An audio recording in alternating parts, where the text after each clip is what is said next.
quisiera tocar todos los puntos, no me será posible, pero vamos a tocar lo más interesante respecto, amén, al tema, gloria al Señor, que queremos compartir con ustedes en esta hora.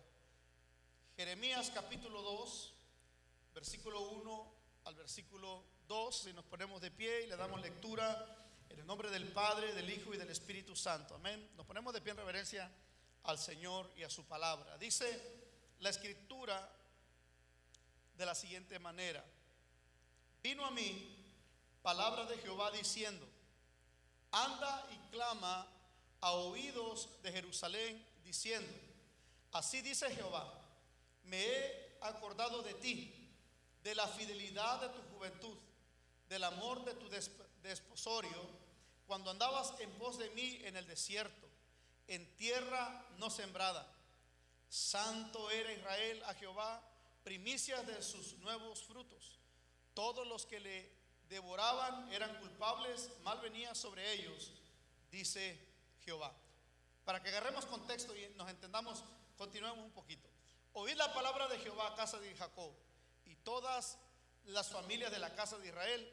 Así dijo Jehová: ¿qué maldad hallaron en mí vuestros padres? Se escuchaba mucho mejor como estaba creo antes. ¿Qué maldad hallaron en mí vuestros padres, que se alejaron de mí y se fueron tras las vanidad y se hicieron vanos y no dieron y se hicieron vanos y no dieron? ¿Dónde está Jehová? Y no dijeron, gracias, ¿dónde está Jehová que nos hizo subir de la tierra de Egipto, que nos condujo por el desierto, por una tierra desierta y despoblada, por tierra seca y de sombra de muerte, por una tierra por la cual no pasó varón, ni allí habitó hombre, y os introduje en tierra de abundancia para que comieseis su fruto y su bien, pero entrasteis y contaminaste mi tierra e hiciste abominable mi heredad? Padre, te damos gracias en el nombre de Jesús por esta palabra, Señor, que es compartida, Señor, con tu pueblo. Bendícenos a través de ella, Señor, y ayúdanos, Padre, a ser mejores, bendito Dios, a hijos tuyos, a ser mejores criaturas, Señor, tuyas, bendito Dios, a ser mejores discípulos, a ser mejores creyentes, a ser mejores hermanos. En el nombre de Cristo Jesús, Señor, te lo pedimos y a ti te damos toda la gloria y toda la honra en el nombre de Jesús. ¿Puede ocupar su lugar, mi amado hermano? Gloria al Señor. No sé si me ayudan con el micrófono, que me escucho, me desanima cómo me escucho. El sonido parece que estoy encajonado. Se escuchaba un poquito mejor como estaba antes. Si me lo gradúan un poquito, por favor. Gloria al Señor. En esta tarde, hermanos, quiero hablar con un tema, la infidelidad de Israel. Diga conmigo, la infidelidad de Israel. Y cuando nosotros entramos a esta carta, nos damos cuenta, mi amado hermano, que Dios inspira al profeta por su Espíritu Santo y lo inspira para que se levante y lleve una palabra a un pueblo que no estaba, mi amado hermano, en la condición de escuchar la palabra de Dios, no estaba en condición de tener corazón abierto a lo que Dios quería hablar. Y Dios le recuerda a Israel que cuando lo trajo por el desierto, cuando la sacó del desierto, era para él una esposa amada, era para él una esposa que muy amada por él, una esposa muy apreciada por él. Y Dios habla de esos recuerdos en esta carta a Israel. Dios le habla de un día mejor, de un día cuando Israel caminó por el desierto, de un día cuando caminó en medio de sombra de muerte, y Dios fue su guardador, Dios fue su ayudador. Y Dios le dice que inspira al profeta que le diga que Dios se ha acordado de su amor, de su desposorio, del día cuando Israel, cuando Judá conoció a Dios, cómo iban atrás del Señor, cómo amaban a Dios. No tenían nada, pero amaban a Dios. No tenían una casa, pero amaban a Dios. No tenían animales, pero amaban a Dios. No tenían absolutamente nada, pero ellos amaban a Dios. Y toda la sección, mi amado hermano, está redactada en forma poética, la forma en la que se escribe lo que Dios le manda hablar a su esposa. Durante aquellos antiguos años de privación en el desierto, Israel estuvo privada. Cuando Israel vivió una vida nómada, y vida nómada es que andaban errantes de aquí para allá, no tenían un lugar fijo donde ellos asentarse, vivían una vida nómada, dependían completamente de Dios, y él no tenía rivales en su afecto. Aunque habían personas, hermanos, que procuraban el mal contra Israel, pero no había un efecto porque Dios los guardaba. En aquellos días, hermanos, simbólicos de una confianza total en Dios, Israel no tenía ningún otro a quien acudir para su mantenimiento, para su alimentación, para su confianza. Estaba completamente consagrado al Señor Israel.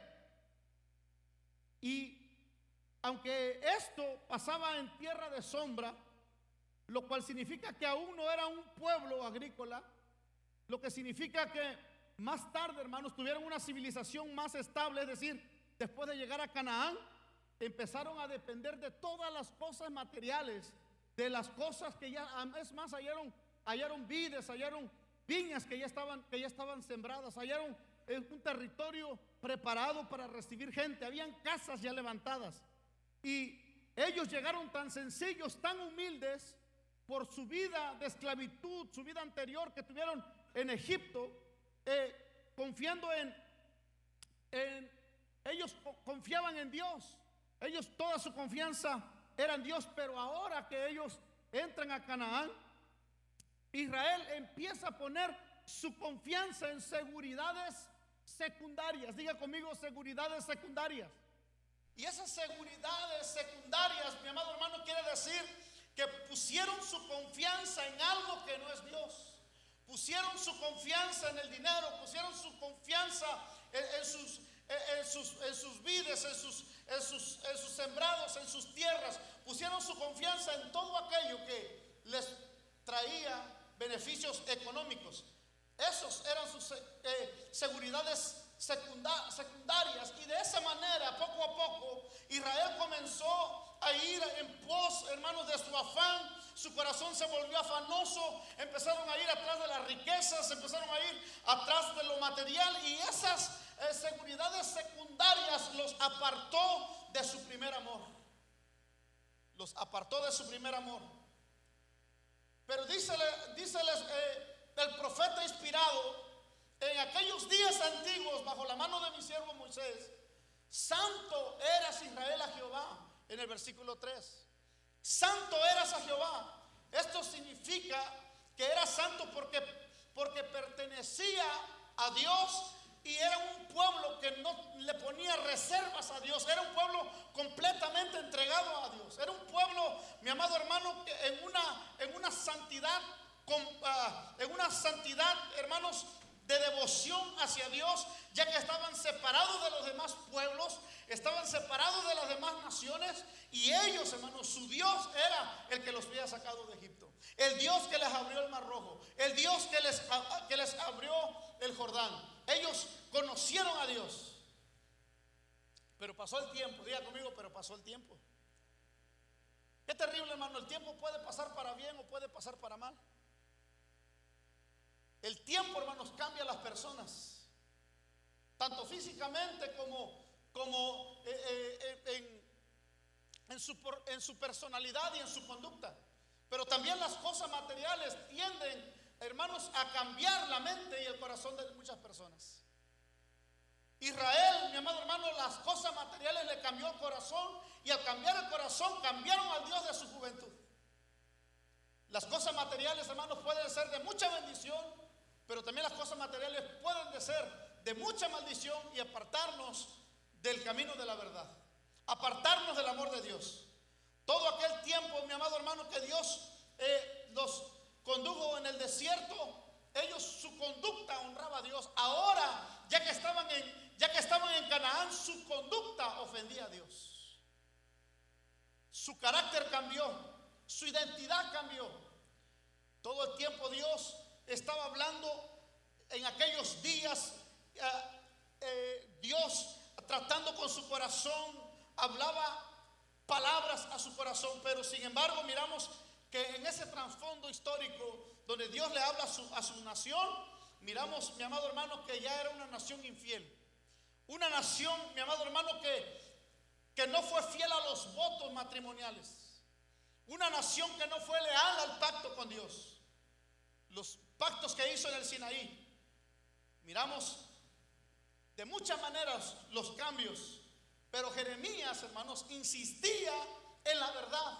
Jeremías insistía en predicarles del amor que Dios sentía por ellos, y Jeremías, hermanos, se inspiraba cada día para decirles que se volvieran a Dios, que se arrepintieran de su mal camino y que volvieran a Jehová.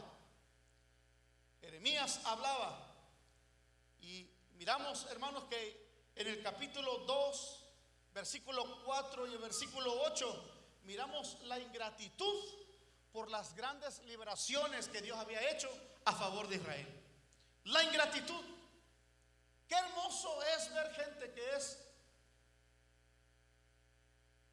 que cuando le haces un favor te corresponde con gratitud. Qué hermoso es ver las familias, mi amado hermano, que responden con gratitud cuando los ayudas.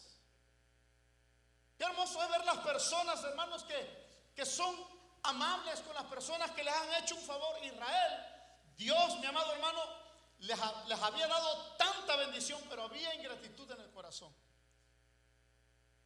Luego Jeremías los reprende a los israelitas por haber olvidado el pozo del cual fueron extraídos. Dios los había librado maravillosamente de la esclavitud de Egipto. Algo maravilloso. Dios los había conducido por el desierto, por una tierra desierta, despoblada, una tierra, mi amado hermano, seca, y la escritura dice que era una tierra de sombra de muerte, versículo 6. Les había dado todo en Canaán. Dios les había dado todo en Canaán, una tierra de abundancia. Pero en lugar de apreciar la bondad de Dios, en lugar de responder con amor a la bondad de Dios, miramos que se hicieron abominable, la heredad de Dios.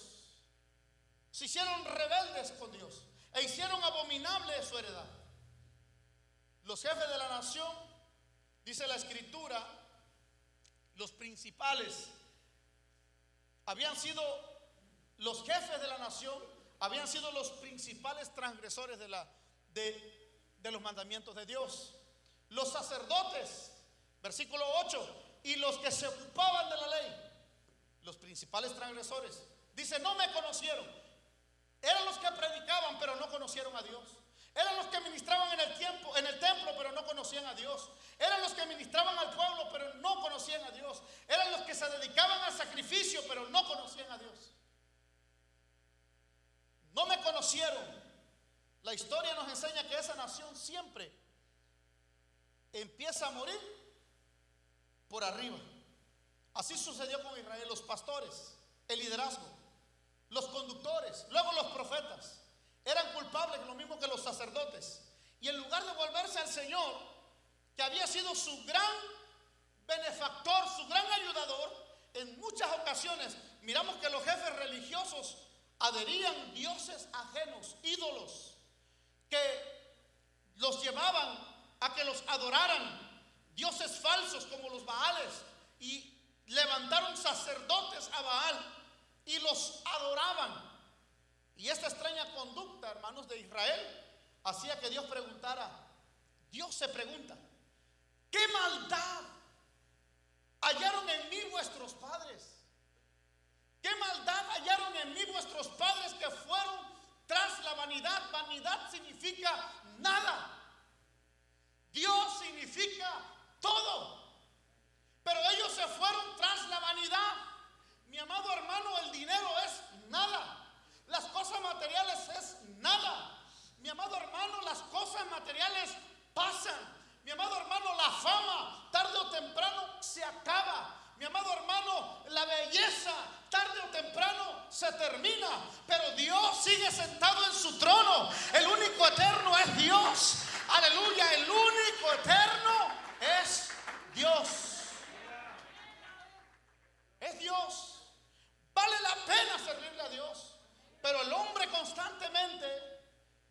la vanidad. El hombre constantemente iba tras los ídolos. El hombre constantemente iba a buscar aquello que no era absolutamente nada. Y nada, mi amado hermano, es nada. ¿Qué beneficios podemos tener de la nada? Por eso el hombre que va tras la avaricia, el hombre que va tras los ídolos, el hombre que va tras las vanidades, tarde o temprano se encuentra, mi amado hermano, en una situación donde dice: nada me satisface, nada me llena, porque lo único que nos llena, lo único que es nuestra plenitud es Jesucristo. Cristo Jesús es mi plenitud. Nada nos puede llenar, solamente Él. Nada nos puede satisfacer, solamente Él. Nada nos puede dar felicidad, excepto, aleluya, Dios. Solamente Dios.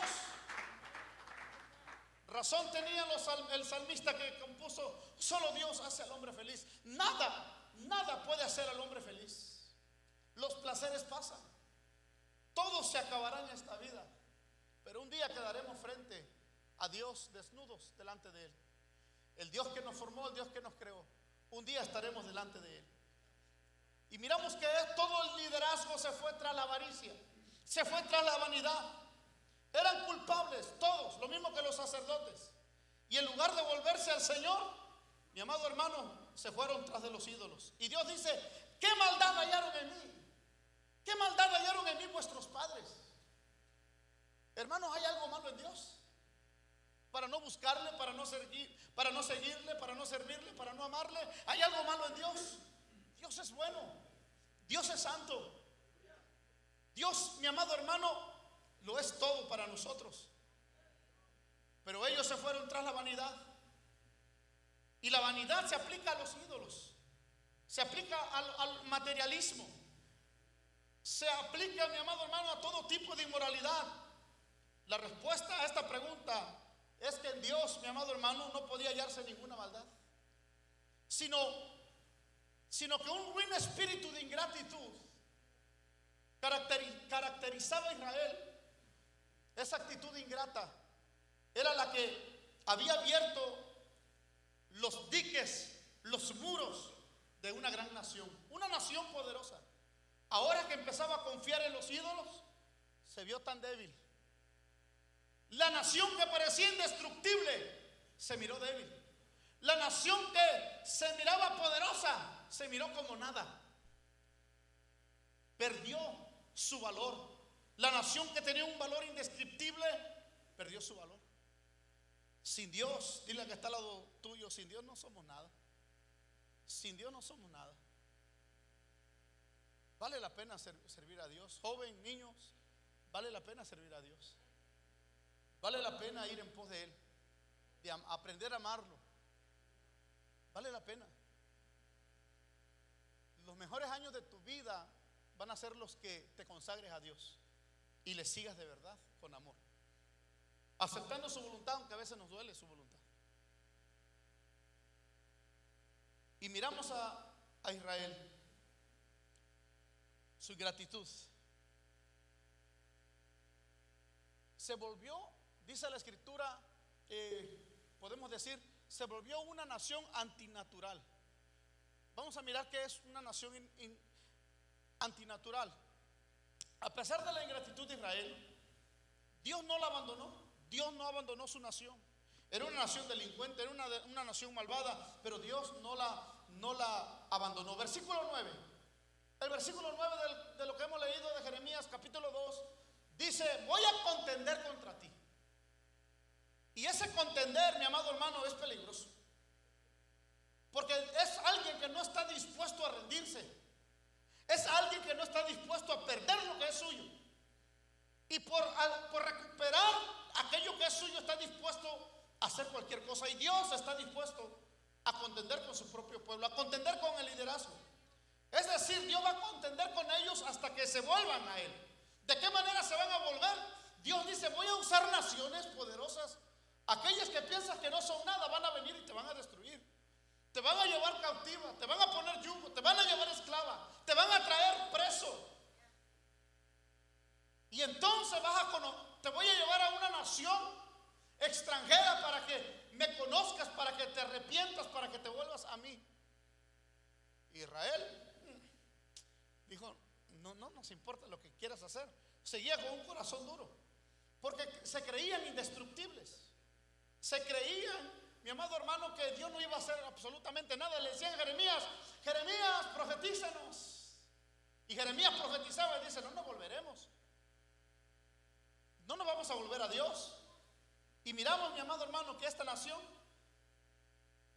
se volvió una nación antinatural, que abandonaron al Señor y le empezaron a servir a los ídolos. Dios los reprende y les dice, vayan y pasen a las costas de Quitim y miren y envíen a Cedar y vean si hay alguna nación que ha cambiado sus dioses. Esas naciones mantenían sus dioses, adoraban sus dioses, tenían sus ídolos, no los cambiaban por nada, amaban a sus ídolos. Eran naciones, mi amado hermano, que tenían un corazón de benevolencia hacia sus ídolos, que los honraban, que los veneraban, que los idolatraban. Era una nación que no estaba dispuesta a cambiar sus ídolos, no estaba dispuesta a ir atrás de otros dioses. Y Dios le dice, vayan y miren, pregunten si ellos en sus generaciones han cambiado de sus dioses. Sus dioses seguían siendo los mismos, no los cambiaban. Sin embargo, Israel cambió a Dios. Dios le pone un ejemplo con esas naciones. Israel se había conducido con el Señor peor que las naciones paganas con sus dioses. Aunque ellos no son dioses, aunque ellos son vanidad, no son nada, ¿cómo podía una nación hacer una cosa semejante como Israel? La única respuesta es que el pecado, hermanos, introduce en los hombres pasiones extrañas y antinaturales. Lo dice Romanos, cuando el apóstol Pablo empieza a describir las consecuencias del pecado, que los hombres perdieron su naturaleza, las mujeres perdieron su naturaleza a causa de la transgresión, a causa de no poner a Dios en primer lugar. Dios los entregó a pasiones vergonzosas. Y miramos, mi amado hermano, que esta nación se hizo una nación antinatural. Esta nación abandonó al Dios que los creó. Y Dios dice, hablando por la boca del profeta Jeremías, espántense cielos ante las cosas que hacen personas que han conocido las riquezas de la misericordia y del amor de Dios. Espántense por los pecados de la infidelidad y de la ingratitud, de la misericordia y el amor de Dios, por los pecados de esta nación. Son males gemelos que abren el alma a toda clase de locuras e insensateces. Un pueblo, hermanos, que perdió la cordura, un pueblo que perdió el sentido, un pueblo, hermanos, que se embriagó con sus dioses.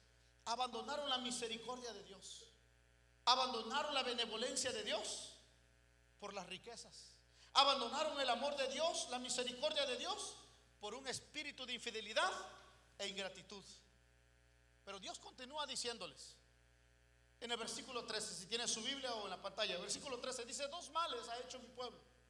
Me dejaron a mí fuente de agua viva. Mira, hermanos, si escucha lo que está diciendo. Porque dos males ha hecho mi pueblo. Me dejaron a mí fuente de agua viva. No cabe lógica, diga conmigo, no cabe lógica. No hay una lógica aquí que nosotros podamos entender.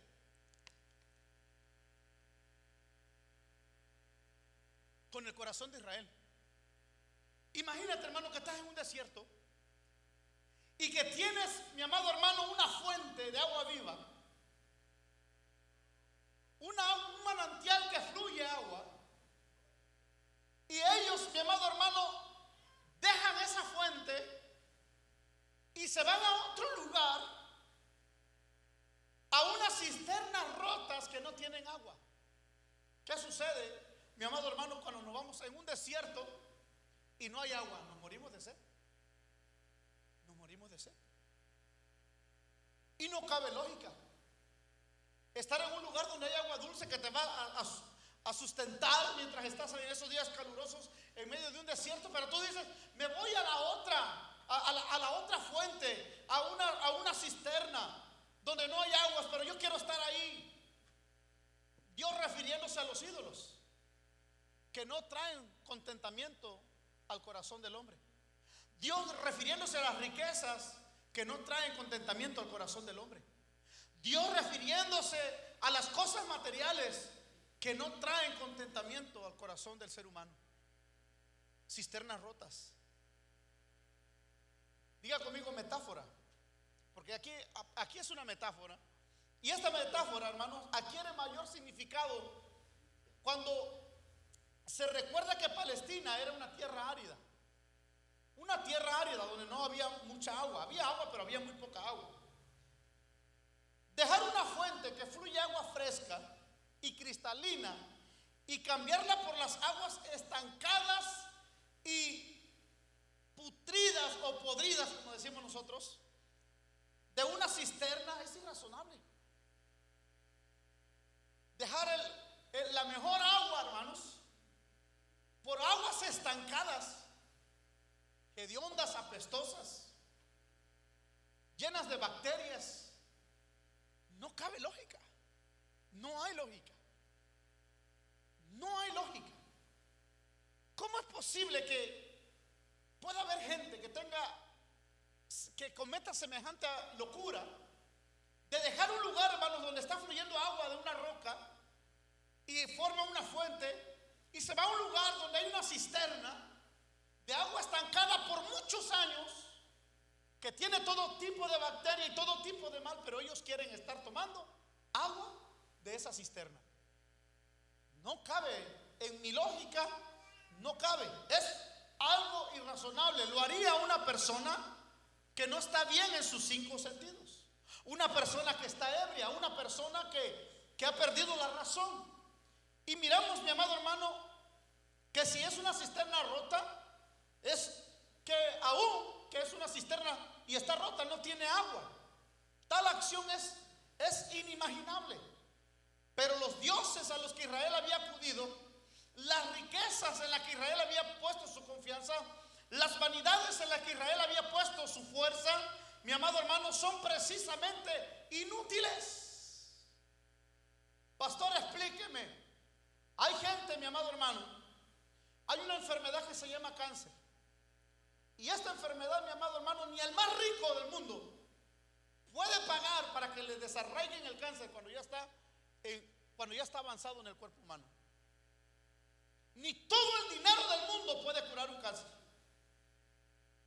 El SIDA, una vez que el cuerpo la puede, ahora ha encontrado medicinas que la pueden controlar, pero solamente controlarla. Tarde o temprano la persona se debilita o está expuesta a muchos tipos de virus y morir. No hay, mi amado hermano, quien la pueda, no hay dinero que la pueda desarraigar del cuerpo humano. Y así hay muchas enfermedades, que no hay dinero, no hay economía, no hay ídolo que pueda traer sanidad a ese cuerpo. Pero el Dios de Israel, el Dios de la iglesia, es un Dios que es todopoderoso. Y Él sana a quien Él quiere. Él liberta a quien Él quiere. Porque Él es poderoso. Porque Él es soberano. Él sí lo puede hacer. Cuando ponemos nuestra confianza en Él, Dios puede cambiar, mi amado hermano, nuestra vida. Dios puede cambiar nuestro futuro. Dios puede cambiar nuestro presente. Cuando ponemos nuestra confianza en Él. Pero los dioses a los que Israel había puesto su confianza, el dinero, la economía, lo material en que Israel había puesto su confianza, todo eso era inútil para traer una sanidad a esa nación. Cisternas rotas. Y ellos eran incapaces, hermanos, de aprender de la historia. El versículo 14 y 19 le dice Dios a Israel: ¿por qué ha venido Israel, que era el reino del norte, a ser presa? Los cachorros de león, fuertes guerreros, rugieron contra él. Quemadas están sus ciudades sin morador.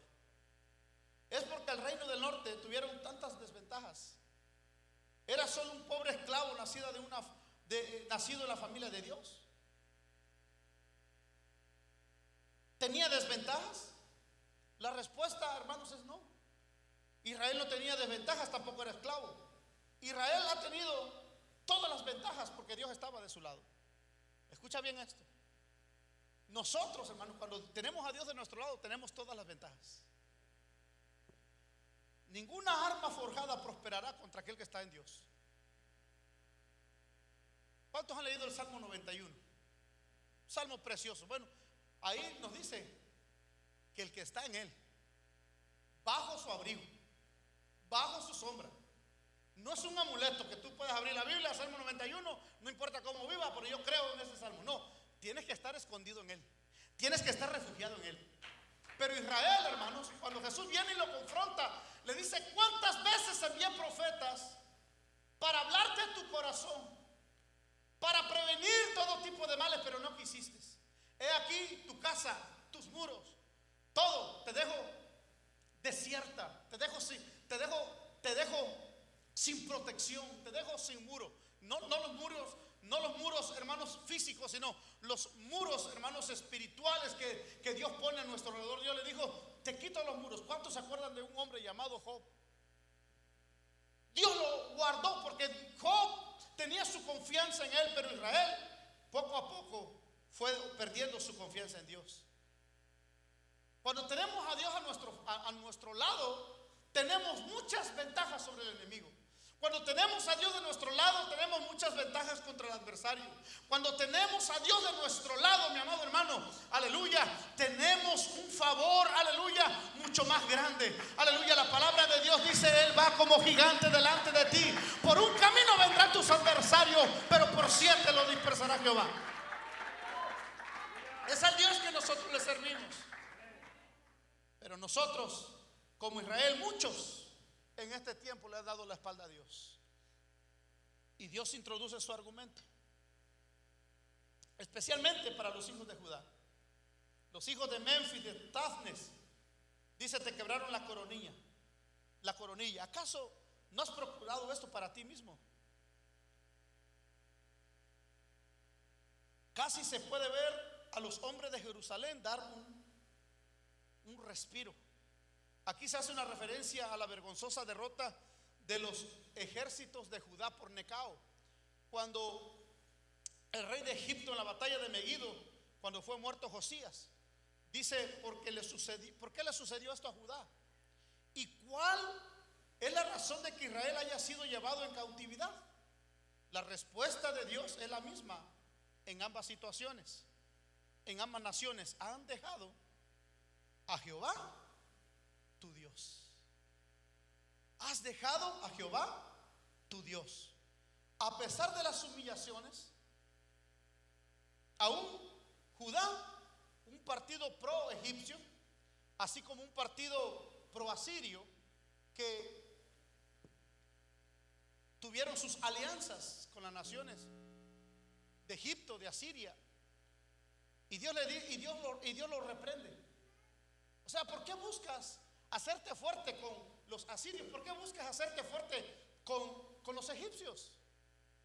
¿Acaso no yo estoy en medio de ti para defenderte, para ayudarte? Pero como ellos habían confiado en la vanidad y en la mentira, perdieron su fe en Dios. Y mire lo que sucede. La dependencia de potencias extranjeras en vez del Señor había sido siempre un lazo para las naciones creyentes en Dios. Tanto Oseas como Isaías se habían opuesto a las alianzas extranjeras. La verdadera acusación detrás de estas palabras es que Judá ha sido incapaz de aprender de la suerte de Israel. En otras palabras, ahí está una familia que ha sido ejemplo para ustedes. Cómo abandonaron a Dios, cómo le ha ido en la vida, cómo el enemigo los ha tratado. Pero aún así, aunque miramos nosotros, decidimos también seguir los mismos pasos y conductas de esas personas que abandonan a Dios. Y estamos dispuestos a llevar el sufrimiento que ya miramos que ellos sufrieron, y nosotros cometemos lo mismo. Quiere decir que estamos dispuestos a pasar semejante sufrimiento y agonía por no haber aprendido de nuestros vecinos, por no haber aprendido de las otras naciones, en este caso Israel, en este caso Judá. Y miramos, quiero concluir con esto. Dios los reprende en el versículo 20 y 25 del capítulo 2. Dios trata a Judá como una ramera, y también trata de la misma manera a Israel. Dice, no aprendiste de tu hermana, también tú hiciste lo mismo. Sobre todo árbol frondoso te echaste, como una mujer adúltera. Y le dice Dios le dice en el versículo 22,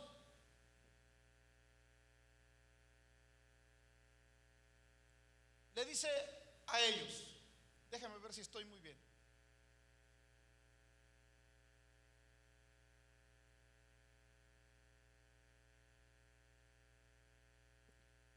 En el versículo 20 Dios le dice, rompiste tu yugo, tus ataduras, y dijiste, no serviré a Dios.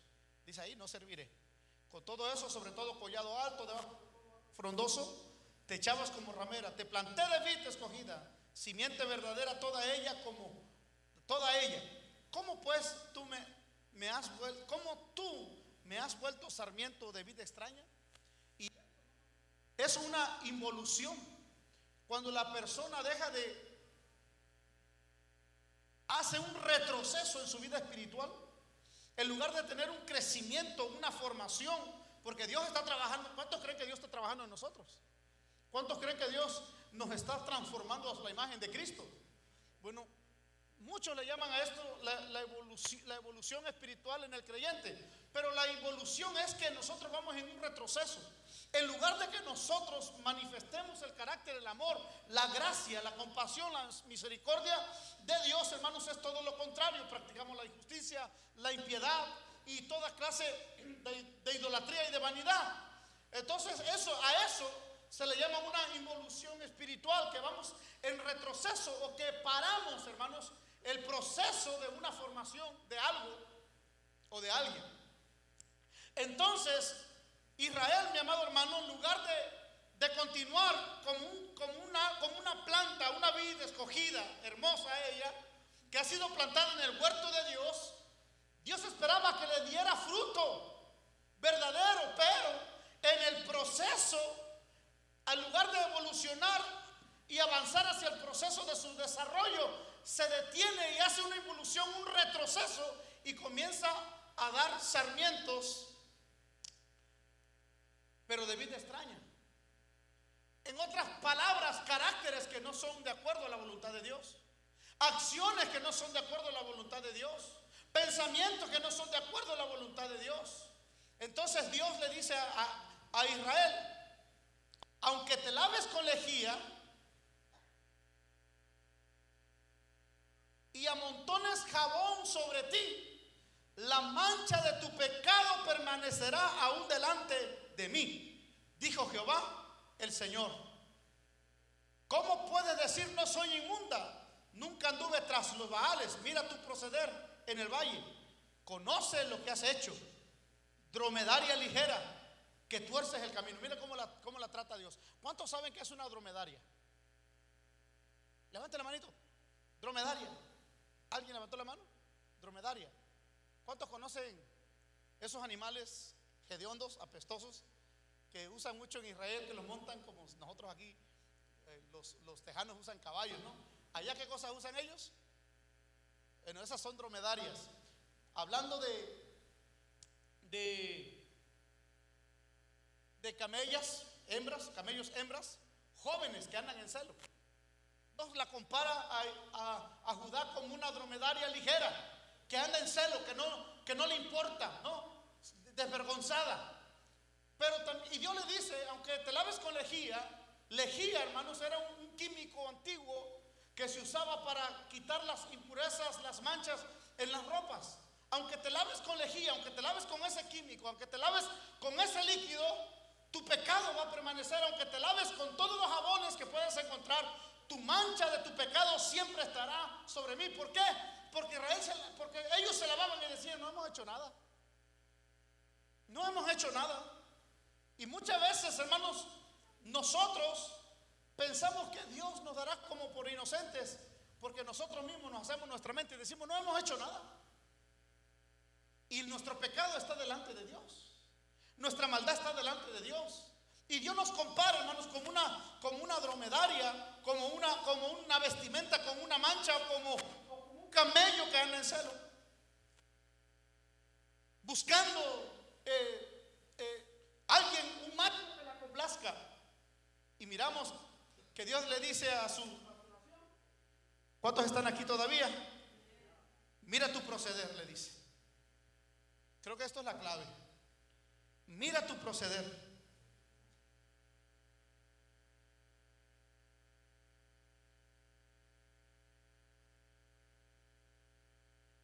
Mira tu proceder. ¿Cuál es su proceder? Dios le dice, guarda.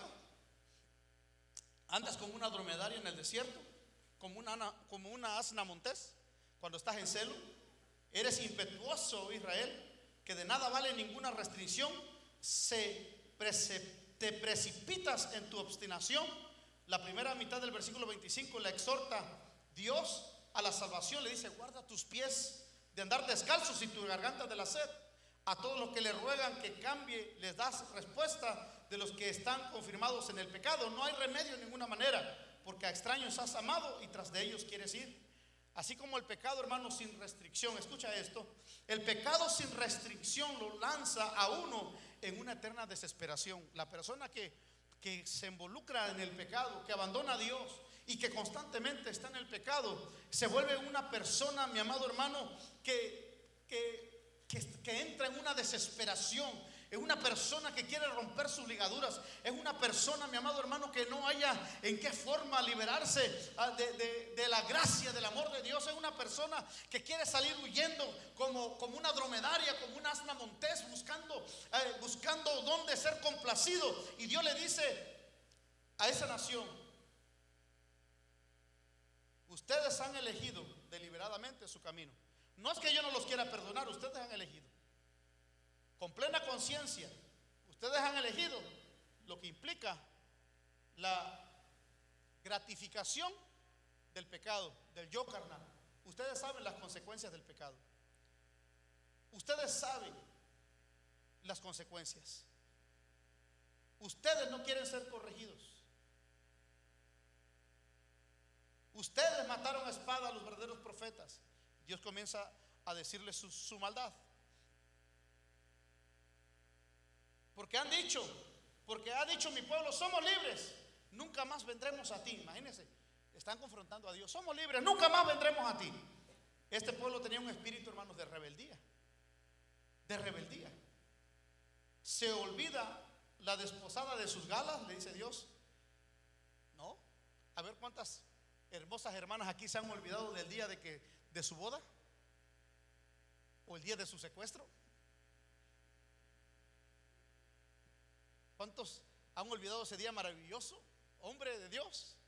Cuando te desposaste, cuando venía esa mujer entrando por esas puertas deslumbrantes, que hay unos novios que hasta se desmayan cuando la miran.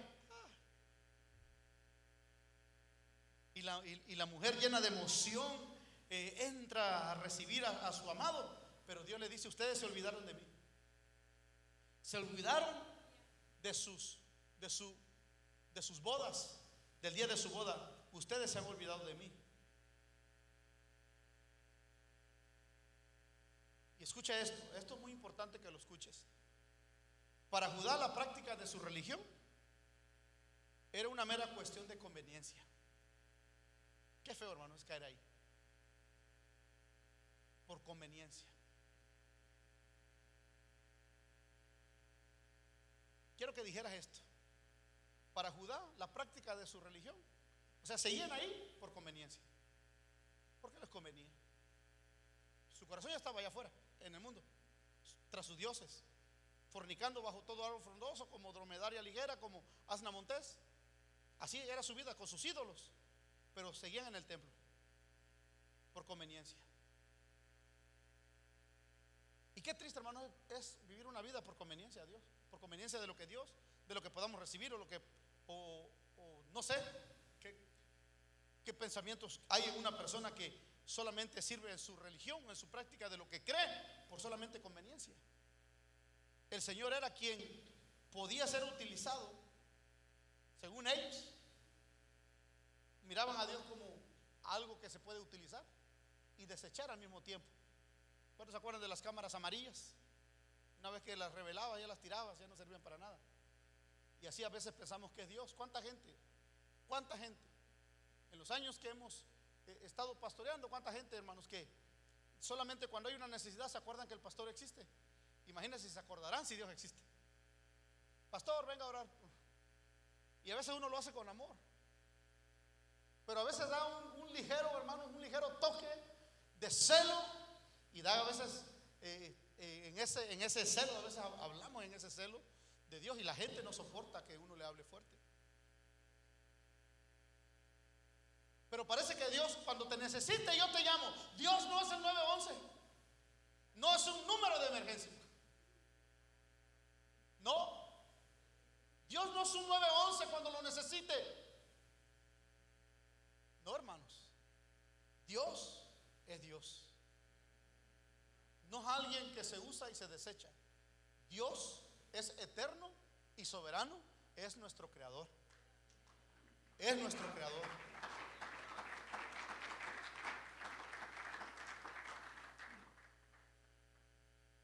Y Dios la confronta y le dice: arrepiente de tu pecado. Y ellos dicen: no, no hemos pecado.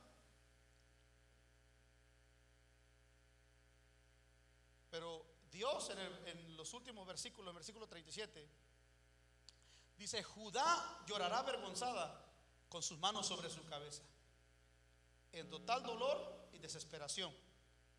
El Señor, hermanos, rechazó completamente todas las cosas que en las que Judá había colocado su confianza. Dios dijo: de ningún modo prosperarás.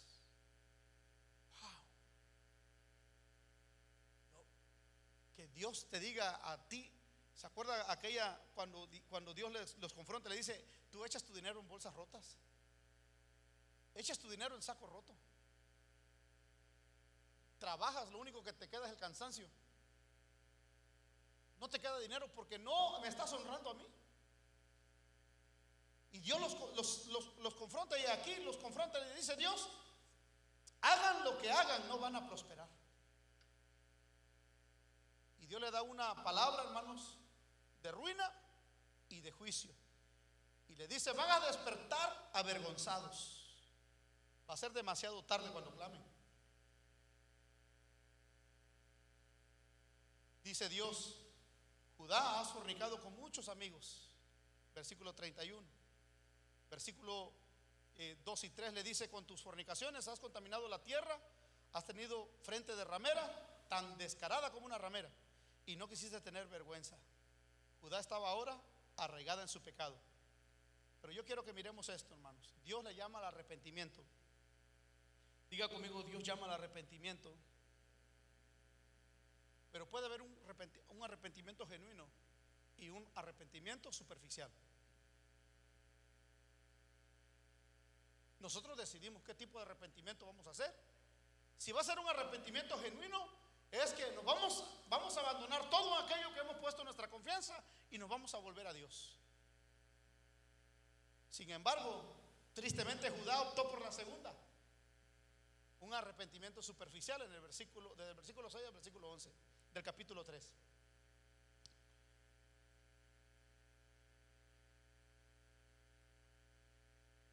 Y voy a leerlo un poquito.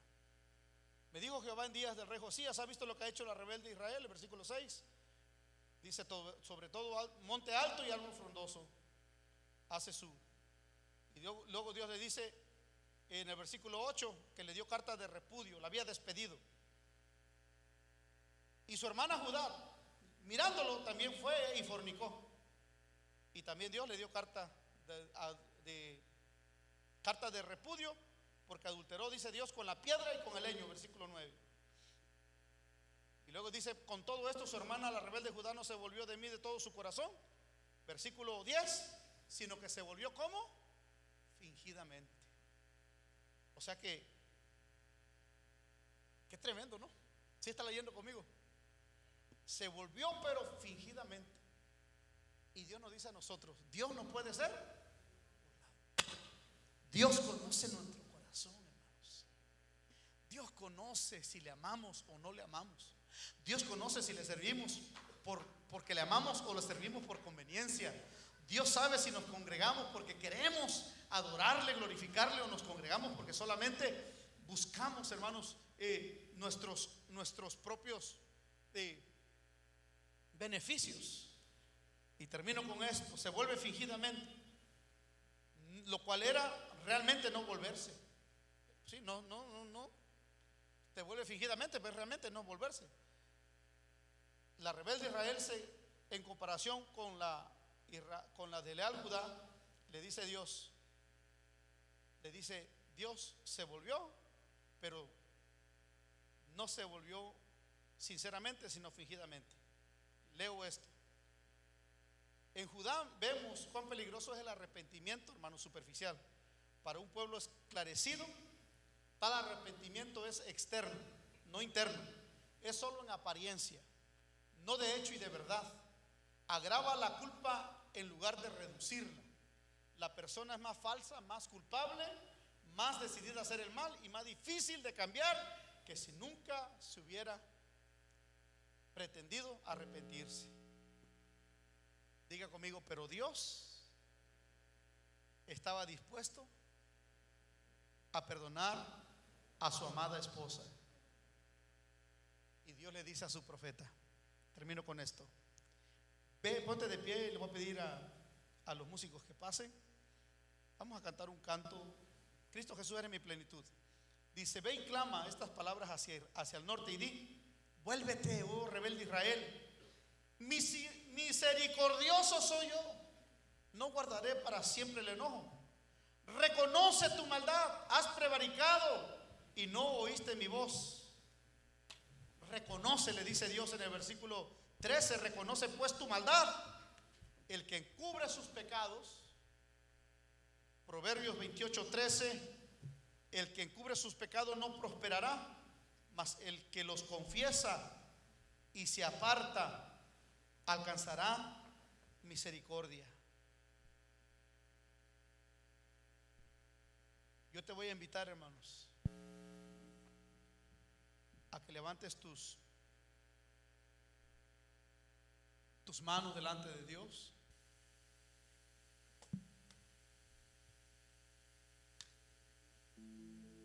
Cuán grande es el amor de Dios. Y miramos que Israel, por más que Dios le habló de mañana, de tarde, de noche, no quiso escuchar la voz de Dios. Dijo: no nos volveremos, no te serviremos, no oiremos. Hasta que llegó el día de su juicio. Cuando abrió sus ojos, estaba en vil vergüenza delante de sus amigos, delante de sus enemigos. No tuvo la fuerza para levantarse. El que le dijo: yo te ayudo, clamaron a él, pero no les oyó. Buscaron su ayuda, no los ayudó. Dios les volvió a hablar hasta que ya estaban allá cautivos. Levantó 2 profetas que los ministraran y los sustentaran con palabras proféticas allá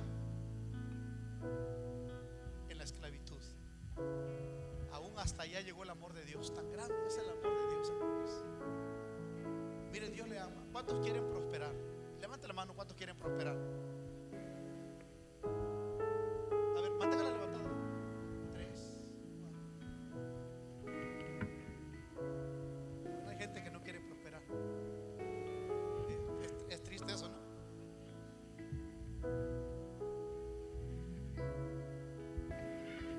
Mira, es que si levanto la mano, el pastor puede decir algo, ya lo conozco. No le voy a decir nada.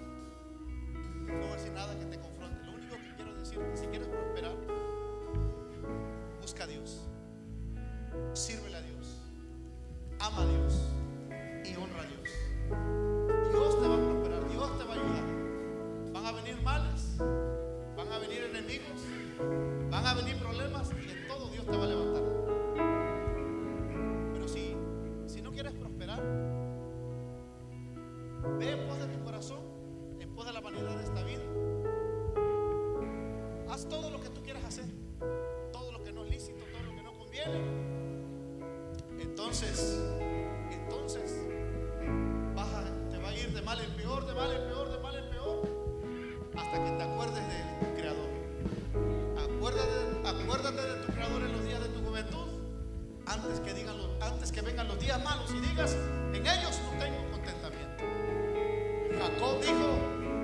años de tus siervos son 100 y tantos años.